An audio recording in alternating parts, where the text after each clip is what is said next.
Everyone welcome back to my channel. Boneless fish fry అండి. 1 kg వరకు boneless fish తీసుకున్నాను.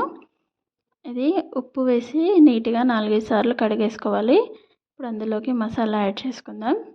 సరిపడా కారం, ఉప్పు, అల్లం వెల్లుల్లిపాయ పేస్ట్, పసుపు, గరం మసాలా, జీలకర్ర మెంతుల పొడి 1/2 టేబుల్ స్పూన్. అందులోకి ఫుడ్ కలర్ వేసుకోవాలండి కొద్దిగా. అలాగే ఒక చిన్న సైజు నిమ్మకాయ రసం మొత్తం వేసుకోవాలి. ఇప్పుడంతా ముక్కలకి పట్టేలాగా ఇలా కలిపేసుకోవాలి.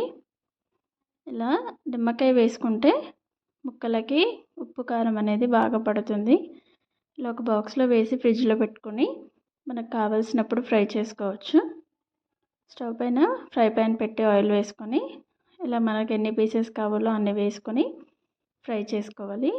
2 వైపులా ఇలా వేయించుకుంటే సరిపోతుందండి, తొందరగా ఫ్రై అవుతుంది. చూడ్డానికి చికెన్ ఫ్రైలా అనిపిస్తుంది. బోన్లెస్ చేయించాం కదండి, పిల్లలకు కూడా పెట్టడానికి ఈజీగా ఉంటుంది. నా వీడియో కనుక నచ్చితే ప్లీజ్ లైక్ చేయండి, షేర్ చేయండి, సబ్స్క్రైబ్ చేసుకోండి. Thank you so much for watching.